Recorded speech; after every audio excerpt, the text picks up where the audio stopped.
All right, let's dive in. Number 20. The Child Shoes, a century-long mystery solved. When deep-sea explorers first captured images of the Titanic's debris field, they noticed something that still gives people chills. Pairs of shoes lying on the ocean floor, arranged as if someone was still wearing them. The leather had survived, but the bodies had long since decomposed, leaving only the shoes to mark where someone had come to rest. Among these were a tiny pair of children's shoes. For decades, they remained next to an unknown gravesite simply marked as the unknown child. DNA testing wasn't available when the body was first recovered, so the child was buried without identification. But in 2007, almost a century after the disaster, researchers used DNA analysis on samples from the child's remains. The shoes helped lead them to the heartbreaking truth. This was 19-month-old Sidney Leslie Goodwin, traveling third class with his entire family. None of them survived. Those small shoes sitting alone on the ocean floor represent one of the youngest victims of the disaster, a toddler who never got the chance to grow up. It's a reminder that the Titanic wasn't just a ship, it was carrying entire families with futures that were erased in a single night. Number 19. The deck chair from first class, floating evidence. In the days immediately following the sinking, ships scoured the area looking for survivors and recovering bodies. What they found was a debris field stretching for miles, wreckage, cargo, personal belongings, and bodies floating in life jackets.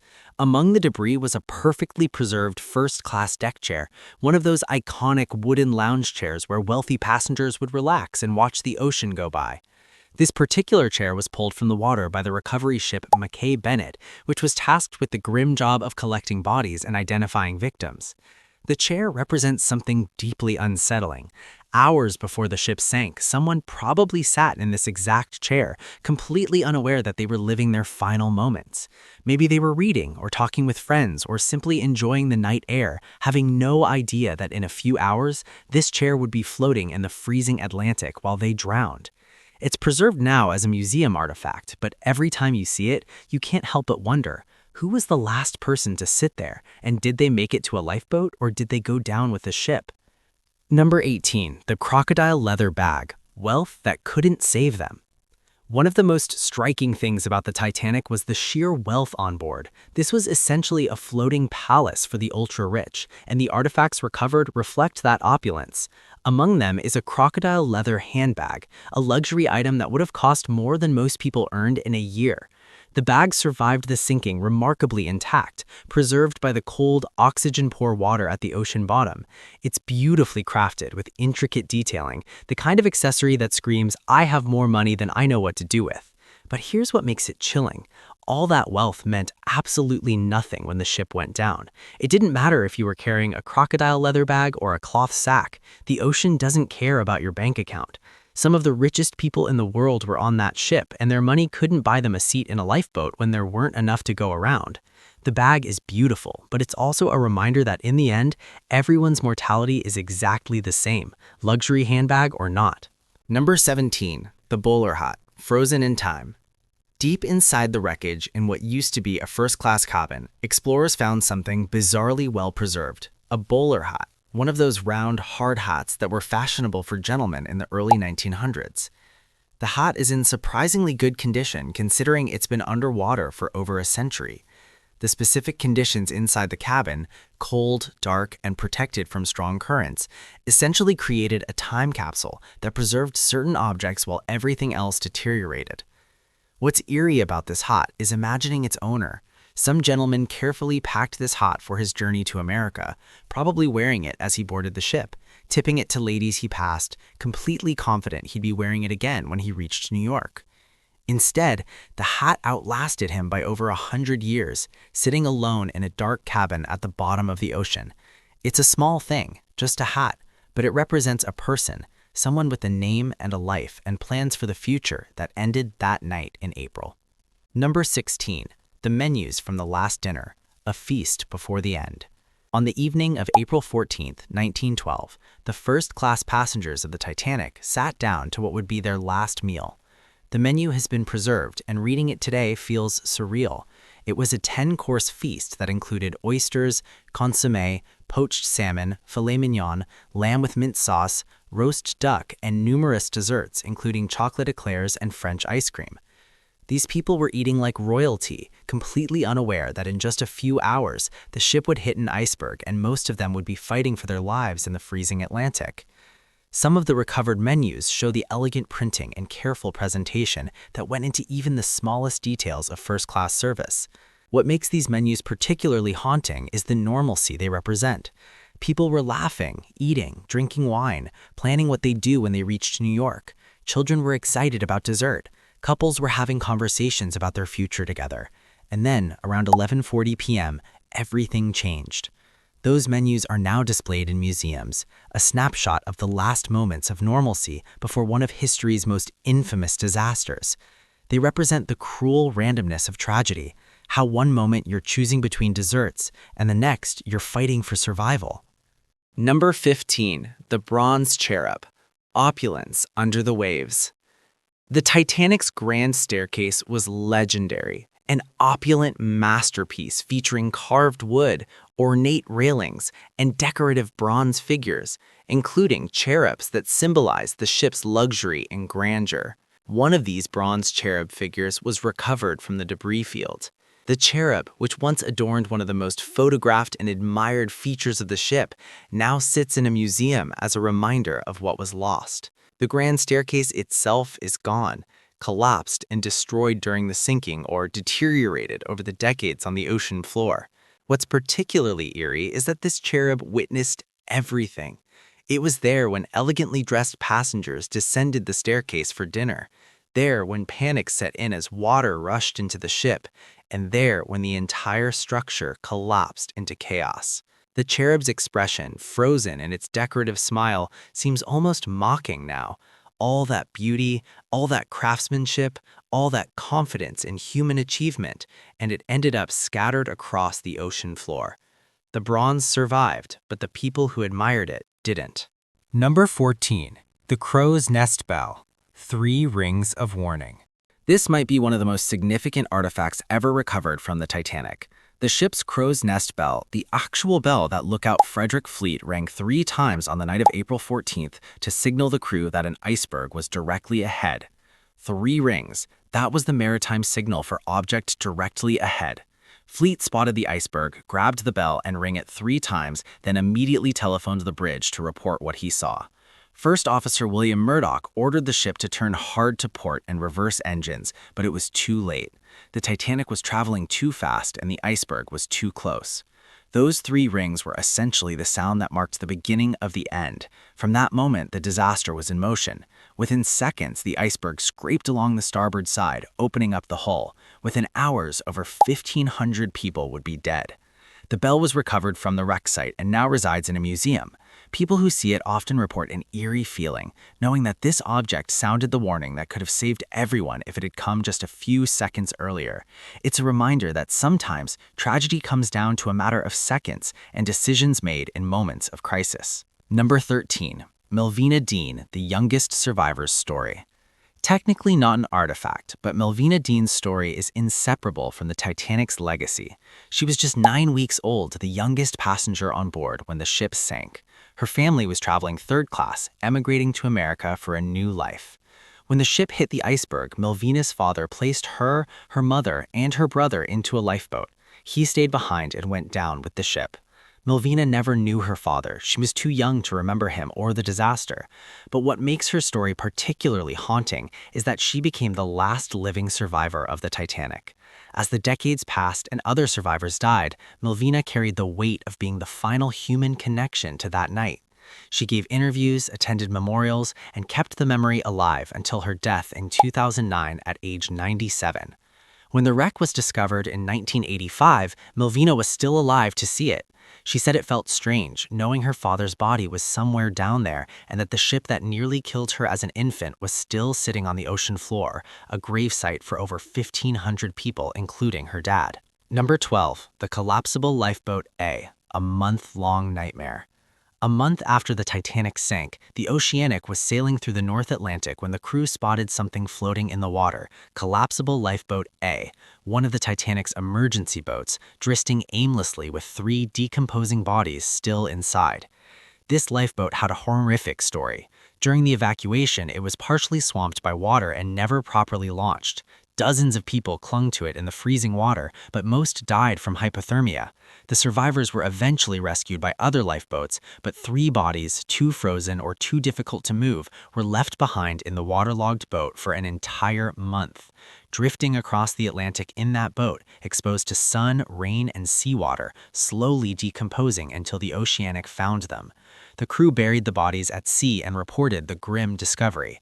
The written accounts from the Oceanic's crew describe a scene of absolute horror, bodies in advanced decomposition, surrounded by empty life jackets and debris, all floating in a half-submerged lifeboat that had become a coffin.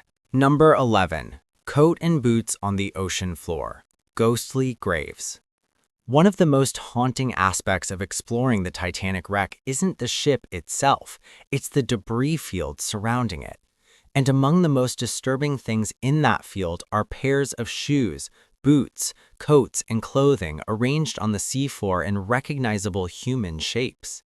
These aren't just random scattered clothes. They're positioned exactly as they would be if someone was still wearing them, because someone was.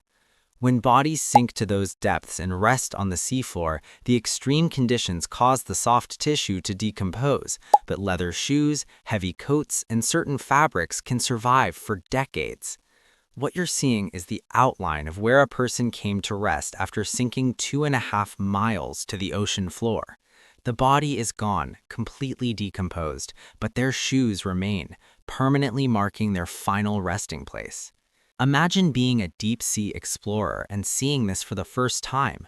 Pairs of boots standing upright on the ocean floor, a coat laid out as if someone is still wearing it, all surrounded by the debris of their personal belongings. These sites are treated as graves now, and out of respect, nothing is removed from them.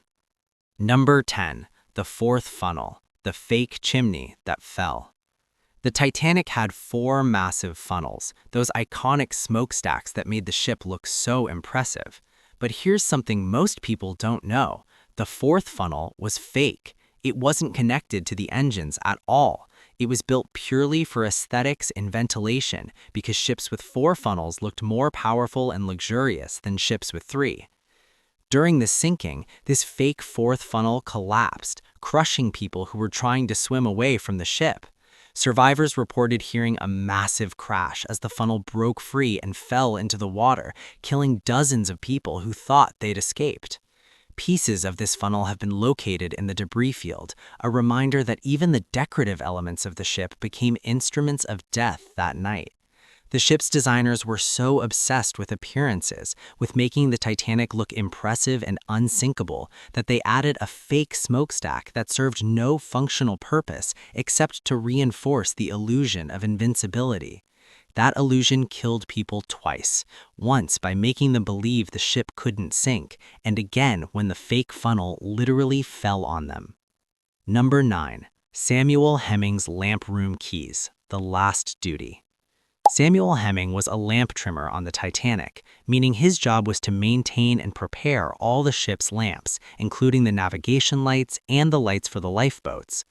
On the night of the disaster, Hemming was performing his duties right up until the evacuation began.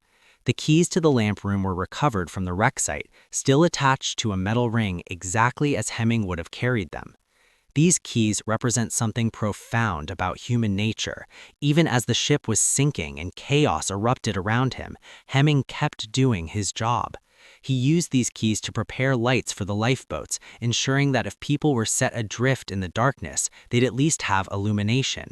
He survived the sinking and later testified about his experience, describing how he kept working until the last possible moment because he believed his role, however small, might save lives.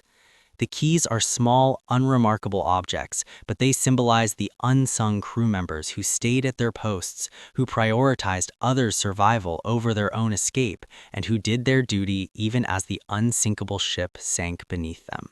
Number 8. Mabel Bennett's fur coat, warmth in the lifeboats. Mabel Bennett was a stewardess on the Titanic, and when the ship struck the iceberg, she grabbed her fur coat before abandoning ship. That coat, which she wore in the lifeboat during the freezing night, saved her life by protecting her from hypothermia that killed so many others. Mabel survived and kept that coat for over 50 years, a tangible reminder of the worst night of her life. The coat eventually ended up in a museum collection, preserved as an artifact. What makes this coat particularly poignant is what it represents about the lifeboats. Many survivors reported that the hours spent drifting in open boats, waiting for rescue in sub-zero temperatures, were almost as deadly as the sinking itself.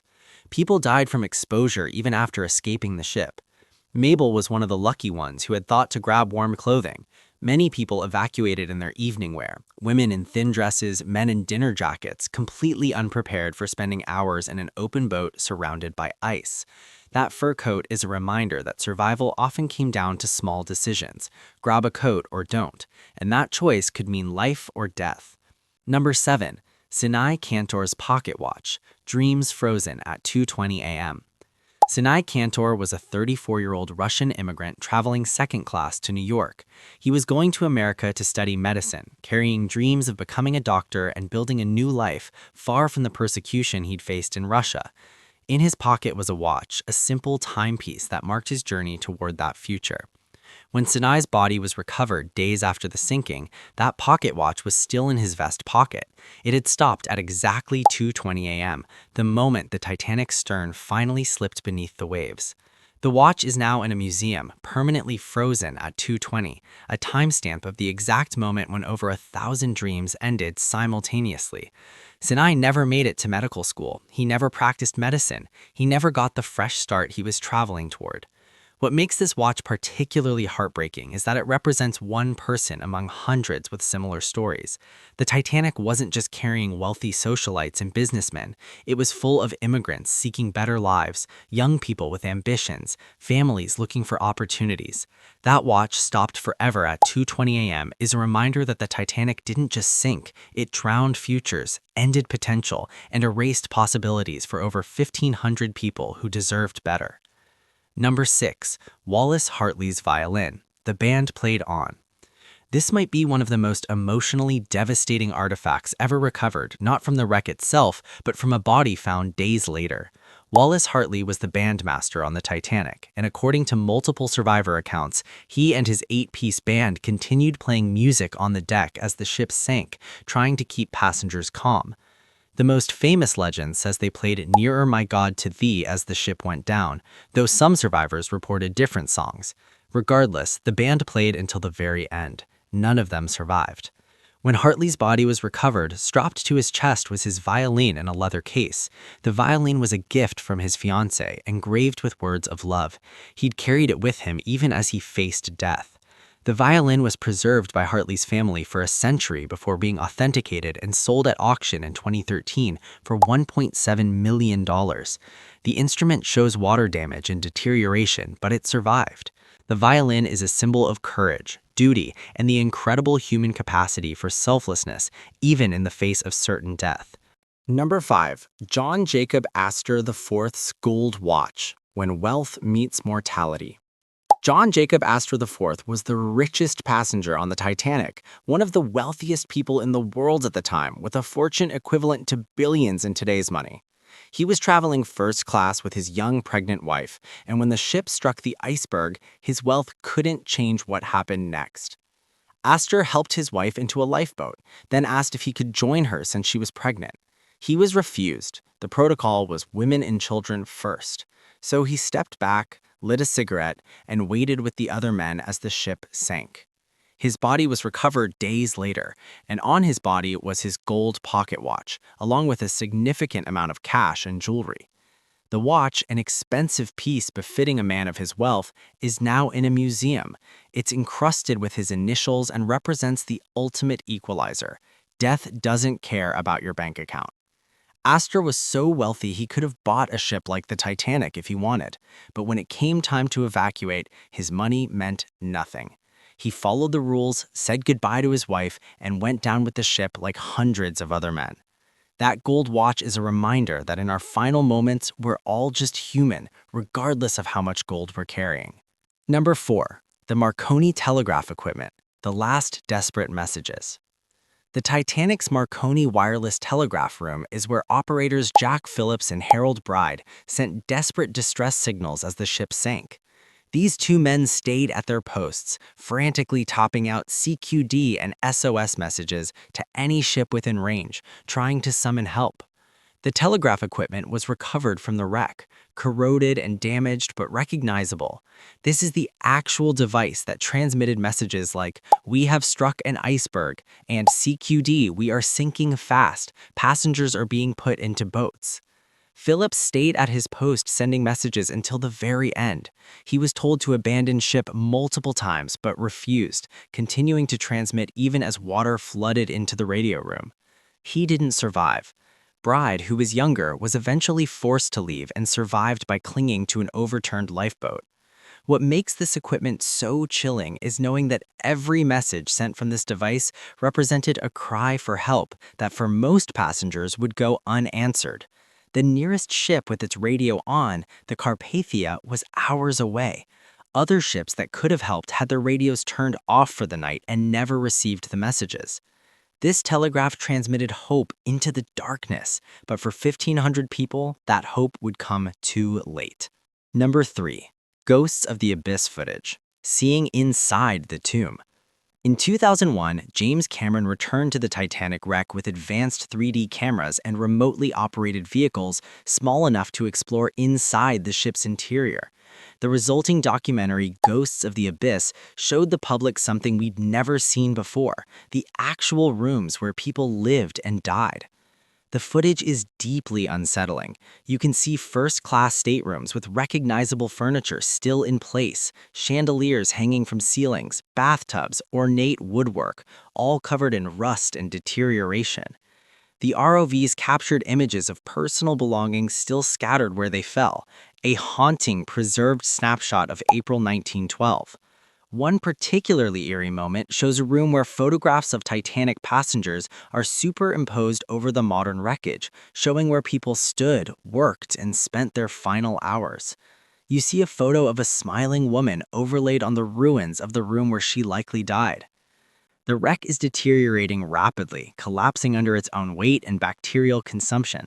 In a few decades, it will be completely gone, but this footage preserves it as a digital monument. Number 2. The complete 3D scan, the Titanic as you've never seen it. In 2022, a team of researchers completed the most detailed scan of the Titanic wreck ever created, using DeepSea mapping technology to capture every inch of the ship and its 3-mile-long debris field. The resulting 3D model is so detailed you can see individual rivets on the hull and personal belongings scattered across the ocean floor. This scan reveals the ship's current state of deterioration in disturbing detail. The iconic bow railing where Leonardo DiCaprio and Kate Winslet stood in the movie is collapsing. The promenade deck is caving in. The stern, which hit the ocean floor with tremendous force, is barely recognizable as part of a ship. What makes this scan particularly haunting is that it shows exactly how the ship is being consumed by time and bacteria. Scientists estimate that within 40 years, the Titanic will be completely gone, dissolved into rust and sediment, leaving only the debris field and personal artifacts. The scan also reveals items we'd never seen before, more personal belongings, more evidence of where people were when they died, more details about the ship's final moments. Each new discovery adds another layer to the tragedy. This digital preservation will outlast the physical wreck, becoming the definitive record of the Titanic's final resting place, a digital graveyard that captures the ship before it disappears forever. Number 1. The Big Piece, 15 tons of the unsinkable ship. In 1998, a salvage company managed to raise the largest artifact ever recovered from the Titanic, a 15-ton section of the hull called the Big Piece. This massive chunk of the ship's starboard side, measuring roughly 26 feet by 12 feet, was brought to the surface and now sits in museums, allowing people to see and touch part of the actual Titanic. What makes the Big Piece particularly significant is that it includes portholes, original rivets, and the actual steel construction that was supposed to make the ship unsinkable. Metallurgists have studied the steel extensively and discovered something troubling. The metal became brittle in the freezing water temperatures, making it more likely to fracture on impact with the iceberg. But beyond the scientific value, the big piece represents something profound. For decades, the Titanic existed only in memory, photographs, and survivor testimony. Then we found it. Then we brought pieces of it back to the surface. The piece still has marine growth on it, rust formations called rusticles that look like icicles made of rust. It's slowly deteriorating even in preservation, just like the wreck itself, a reminder that everything, even monuments to tragedy, eventually returns to dust. So there you have it. 20 of the most haunting, emotionally devastating, and genuinely chilling artifacts recovered from the Titanic. If this video gave you chills like it did me, make sure to hit that subscribe button and turn on notifications. Drop a comment telling me which artifact affected you the most. For me, it's Wallace Hartley's violin. The idea of playing music while the ship sinks is both beautiful and heartbreaking. Want to see more terrifying ocean stories? Click the video on screen now where we explore 7 true scary sea and sailing stories that actually happened. These real events are darker, stranger, and more shocking than fiction, and some of them will absolutely blow your mind.